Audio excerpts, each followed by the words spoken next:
menyusui, merawat, begitu juga manusia.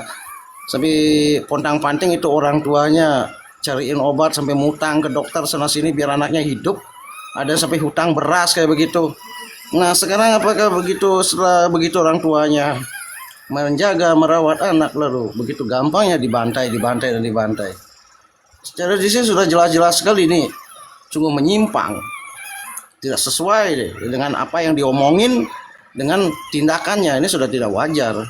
Sedangkan itu dibeli label sebagai kitab suci. Lah di mana sucinya? Jangan roh suci bersuara tentang bagaimana kehidupan itu harus lestari, harus dipelihara. Seperti apa yang dibedarkan oleh Esther selama ini dan saudara-saudaraku semua di sini.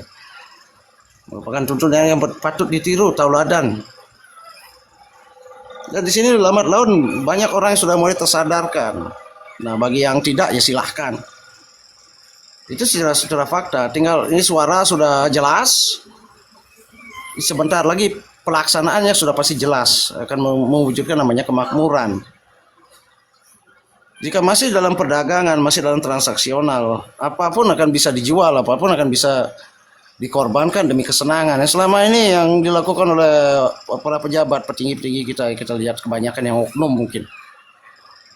Itu mereka hanya mengejar kesenangan, keinginan, bukan kebutuhan. Yang diajarkan di Baby Drum ini adalah bagaimana kita memenuhi kebutuhan. Apa yang kita butuhkan untuk hidup, itulah yang untuk kita pelihara untuk supaya hidup itu lestari, bukan keinginan. Yang namanya keinginan, gunung emas pun bisa kita keruk habis. Namanya keinginan itu adalah Buto itu sendiri, ajaran Buto. Yang selama ini yang terjadi apa? Mereka makan pesta sampai muntah, tapi tidak pernah kenyang. Korupsi bukannya tambah selesai, tapi malah makin merajalela, malah makin ada pembelaan. Nah, yang begini tentunya tidak pantas. Yang jadi korban siapa?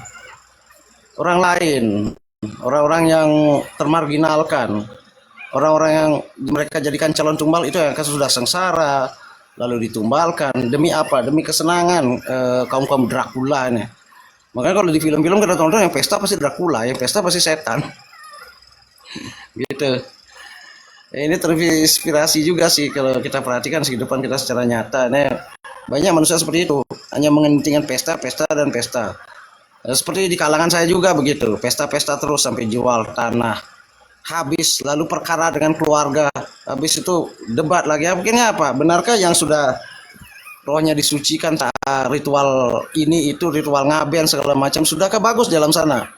Apakah dengan ritual sudah menjamin posisinya bagus, sedangkan di bawah yang masih hidup, ceritanya nih yang masih hidup nih, orang-orang yang masih hidup berebutan warisan, saling tuding, pecahnya persaudaraan.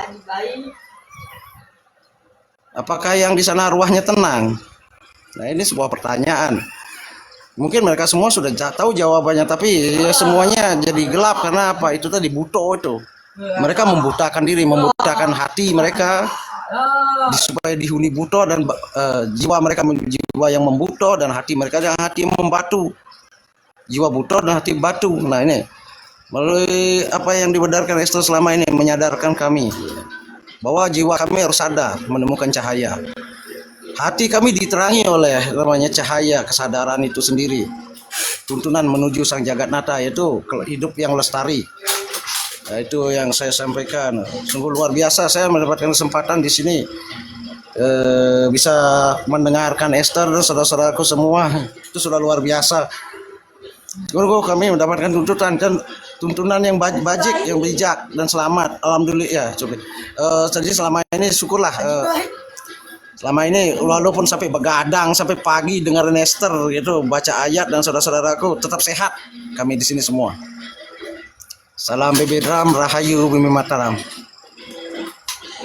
Pangestu Dagul. Drum. Waras ireng lanjut. Pangestu gerobak. Memang narasi yang disampaikan oleh saudara kita Dagul Labuan memang benar sih. Kenyataannya memang begitu.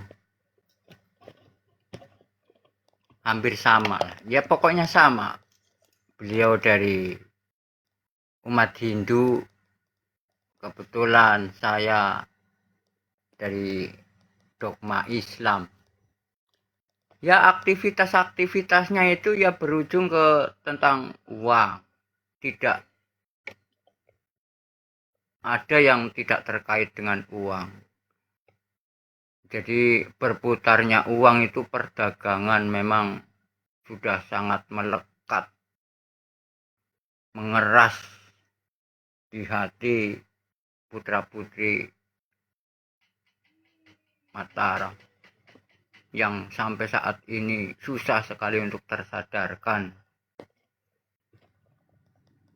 Memang semua awal-awal apalagi yang baru tahu tentang bebek drum pasti ya pusing, apa ini maksudnya, kok bertentangan, bisa-bisa malah melawan kalau yang nggak tahu. Berbeda kalau yang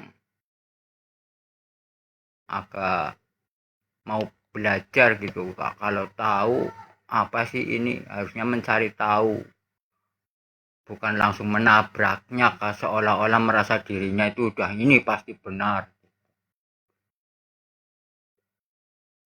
Padahal selama ini yang kita dapat juga dogma-dogma setelah kita tahu juga dari bebek drum gitu.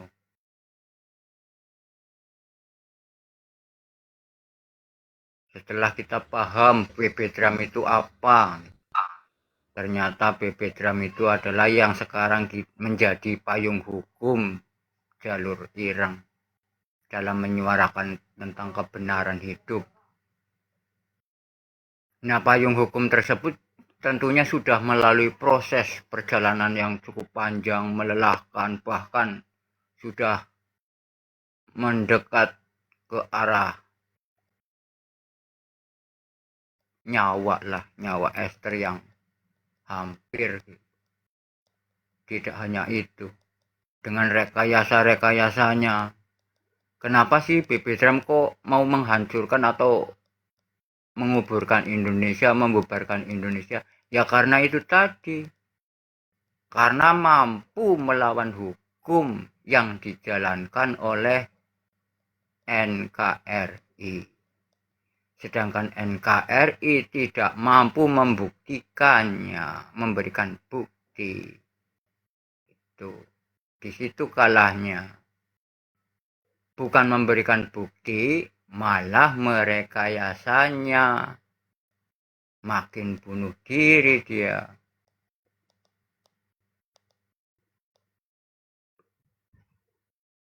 Itu bukti kesalahan yang paling fatal itu. Tentang hukum itu sangat utama dan fatal sekali. Kalau menurut saya itu memang begitu. Sudah tidak mampu lagi menjalankan hukum sesuai kebenaran hidup. Hukum dipakai untuk melancarkan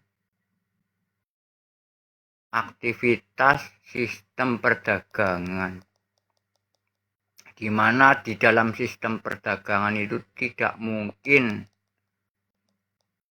rakyatnya bisa sejahtera. Semua dari lini-lini yang paling bawah itu semua sudah ketergantungan terhadap uang itu. Untuk melepaskan itu ya pusing, semua terkena pusing, pikiran, ketakutan dan segala macam. Sudah begitu didogma lagi oleh agama-agama, ditakut-takuti antara surga dan neraka. Diarahkan nanti kalau mati, nanti sudah bawa bekal apa. Ternyata setelah bebek drum dibedar oleh pembimbing kita, Esther Basri Alimentari, puji syukur, cercah cahaya mulai terbuka, wawasan-wawasan dengan menyelehkan terlebih dulu diri kita. Mau belajar, mau sinau bareng, mau menerima Awalnya juga saya masih bingung,